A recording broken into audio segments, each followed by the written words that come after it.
స్తుతిస్తూ ఉన్నాను. ఈ కుటుంబాల ద్వారా 36వ రోజు సువార్త ఉత్తర ప్రచుర రీతిగా వాకించిన సహోదరికి తదుపరి ఫిలిప్పీ రాసిన పత్రిక వాకించినటువంటి సోదరుడు సామర్ గారికి, అలాగే మరొక కుమార్తె సువార్త వాక్యం వాకించినటువంటి కుమార్తె కూడా వందనాలు.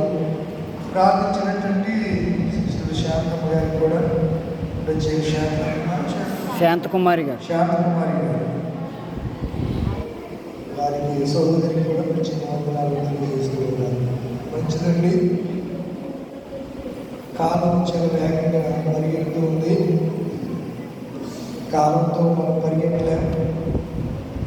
ఎందుకంటే మనకి ఏదో ఒక సమస్య, అన్నిటికంటే సమస్య ఏంటంటే బద్ధకం.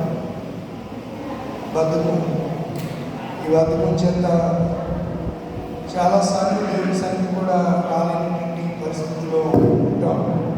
పోగొట్టుకున్న సమయం మళ్ళా తిరిగి రాదు. ఒక తాత దీపం తెచ్చి వెతుకుతున్నాడంట. మనవడు వచ్చి అడిగాడంట, ఏంటి తాత వెతుకుతున్నావు అన్నాడంట. ఏమిటి మనవడు, కాలాన్ని వెతుకుతున్నాను అని అన్నాడంట. ఏంటి తాత దీపంతో కాలం వెతకండి అన్నాడంట. మనవడు తెలియక అమాయకంగా, అవునరా నేను కాలాన్ని వెతుకుతున్నాను కానీ కాలం గతించిపోయిన కాలం నా కంటికి కనబడట్లేదు అంటే, నువ్వు పిచ్చోళ్ళే ఉన్నావు కదా, గతించిపోయిన కాలం ఎప్పుడు కనబడదు.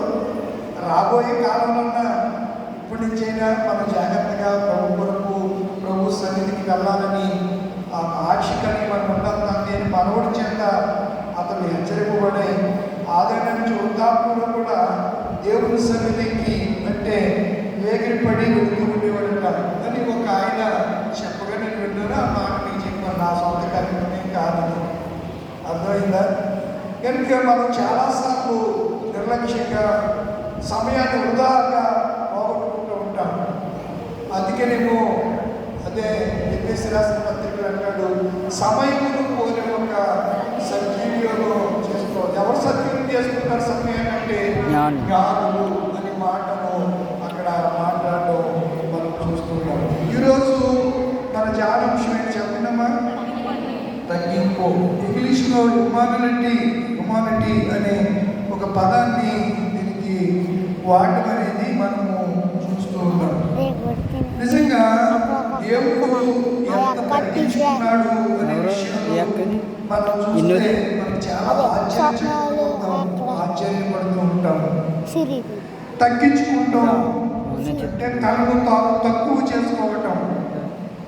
మరొక మీనింగ్ ఏంటంటే అహంకారాన్ని విడనాడటం, వినయంగా ఉండటం అని అర్థం.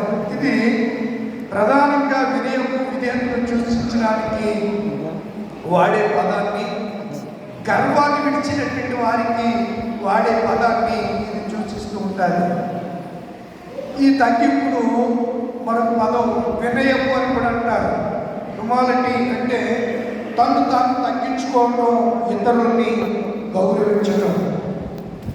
రెండవ పాయింట్ ఏంటనగా అహంకారాన్ని వదలడం, గర్వం లేదా అహంకారాన్ని లేకుండా ప్రవర్తించడం. మూడవది